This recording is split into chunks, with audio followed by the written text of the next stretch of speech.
fort that was destined to be India's pride.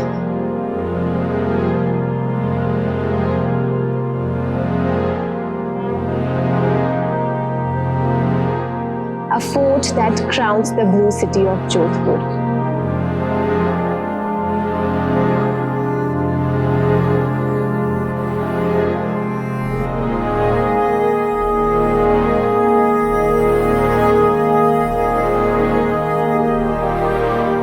Welcome to the citadel of the sun, Mehrangarh Fort.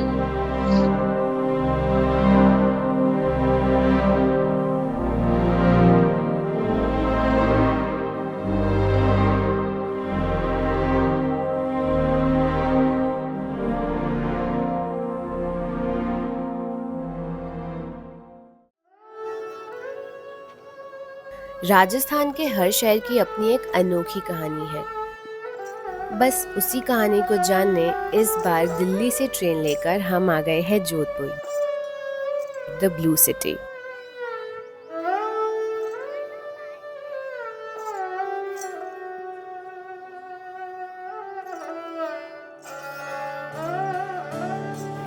So before I head out, let me show you the view from my room, and this is so pretty.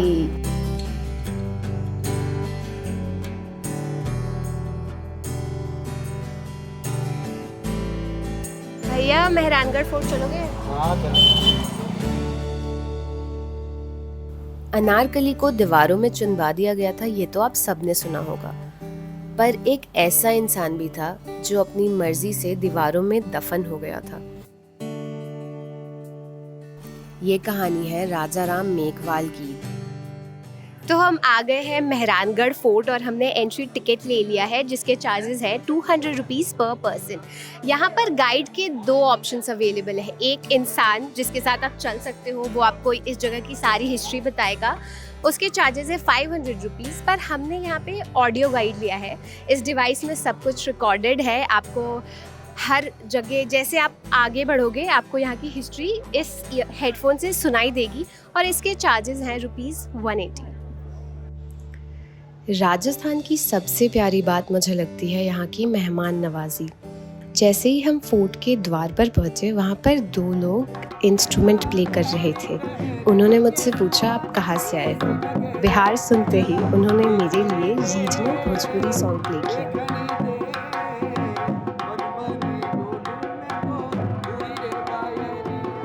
इस majestic किले के निर्माण के लिए तब खंडवालिया समाज के लोगों को बुलाया गया, expert and specialized community of rock chiseling. उस समाज के लोग रॉक को सिर्फ हिट करते थे और वाइब्रेशन से they used to know the exact fault line which make the mountains week.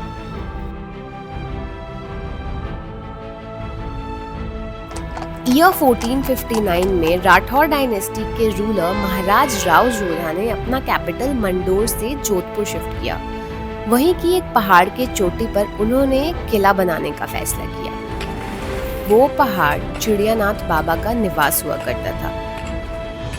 किला बनाने के फैसले से बाबा ने नाराज होकर श्राप दे दिया, saying that misfortune, tragedy and sorrow would forever haunt the rulers of Jodhpur.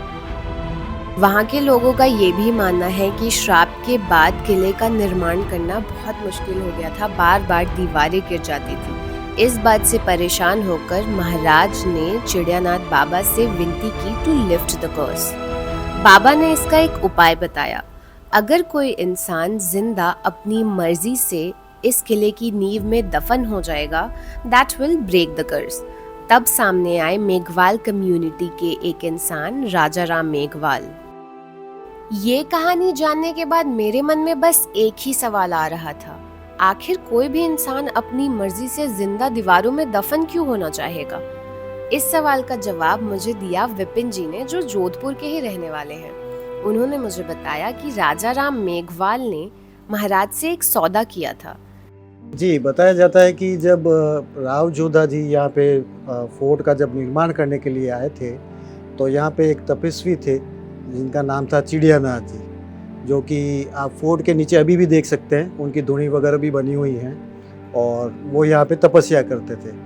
तो कहा जाता है कि जब फोर्ट का निर्माण किया गया था तो उसके बाद में जो चिड़ियानाथ जी थे वो काफ़ी नाराज़ हो गए थे और यहाँ से चले भी गए थे, लेकिन उनको वापस मना के भी लाया गया था और उनको मनाया भी गया था और फिर उन्होंने ब्लेसिंग्स भी दी किले के लिए कि आप यहाँ पे हमेशा सूखे रहेंगे, समृद्ध रहेंगे। उन्होंने यही श्राप दिया था कि यहाँ पे बारिश कम होगी और हर कुछ सालों में लंबे समय तक सूखा पड़ेगा, यानी कि 3-4 साल तक कंटिन्यू जो है बारिश नहीं होगी और उसके बाद में ही होगी। तो काफ़ी ड्राई का भी सामना लोगों को करना पड़ा यहाँ पे। जी अब ये देखिए, ये उपाय है या उसका कोई निवारण है या जो कुछ भी है, तो राजा राम जी मेघवाल थे जिन्होंने जीवित समाधि ली किले के अंदर। और आज भी कहा जाता है कि जो राज परिवार है उनके जो राजा राम जी के जो वंशज है उनका अभी भी वो लोग देखभाल कर रहे हैं। लगभग 550 साल बीत चुके हैं, पर आज भी रॉयल फैमिली मेघवाल कम्युनिटी के लोगों का ख्याल रखते हैं। अभी मैं इस ऑडियो गाइड को सुन रही थी और मुझे एक ऐसी इन्फॉर्मेशन मिली जो मैंने गूगल पे सर्च किया पर मुझे कहीं नहीं मिला। तो कहानी ये है कि 1925 में first Rajput queen went to England and वहाँ पर अपने वेल कर्टन रोल्स रॉयस में वो पालकी में बैठ के जाती थी जिसमें पर्दे लगे होते थे। लंदन के सारे लोगों को बहुत ज़्यादा क्यूरियोसिटी होने लगी ये जानने के लिए कि आखिर ये क्या प्रथा है।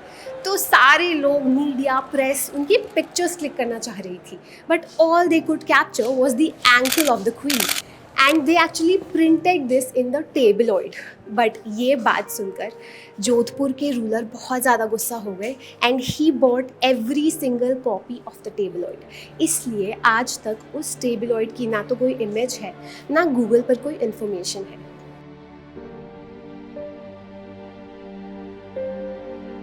वैसे तो म्यूजियम में कई सारी चीज़ें थी, but I notice something special, an ornately decorated mechanical firing device जिसे कहते हैं matchlock musket, long, heavy, cumbersome and royal.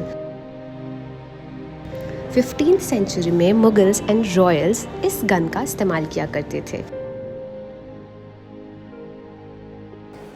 इस रूम में आपको जोधपुर के सारे टेक्सटाइल देखने को मिलेंगे, जैसे ये है चीक, सिल्क थ्रेड और बैम्बू से बनाया जाता था और पुराने ज़माने में इसे डोर कर्टेन या फिर रूम डिवाइडर की तरह यूज़ किया जाता था। गर्मी में इससे काफ़ी ठंडी हवा आती थी और ठंड के मौसम में बड़ी धीमी सी प्यारी सी धूप आती है इसके थ्रू।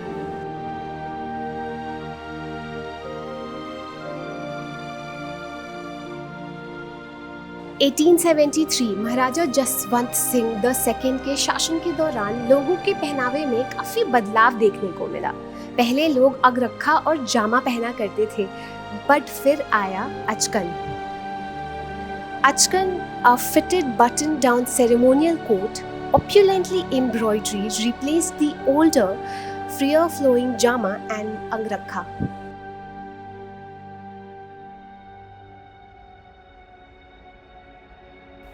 ये फूल महल है, one of the most opulent chambers of the Mehrangarh fort. पर यहाँ की एक यूनिक बात बताऊँ, यहाँ पर फ्लोरल मोटिव्स देख सकते हो आप and most of the decorations have that Indian touch. पर अगर आप सीलिंग पर ध्यान दोगे you can see glass balls जो कि काफ़ी यूरोपियन डेकोरेशन से इंस्पायर्ड है। ऐसा क्यों? Because this is an artistic reflection of the time when British east India company was expanding it's presence in India. मेरे ख्याल से ये ईयर 1600 की बात रही होगी जब ब्रिटिशर्स इंडिया आए थे।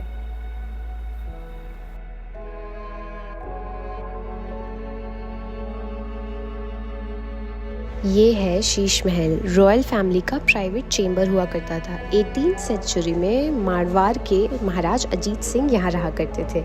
This exquisite chamber is adorned with colorful countless tiny mirrors embedded in intricate patterns on walls and ceilings. इतनी बारीकी से इसे डिज़ाइन किया गया है that even the faintest ray of light will reflect into a dazzling display of sparkle.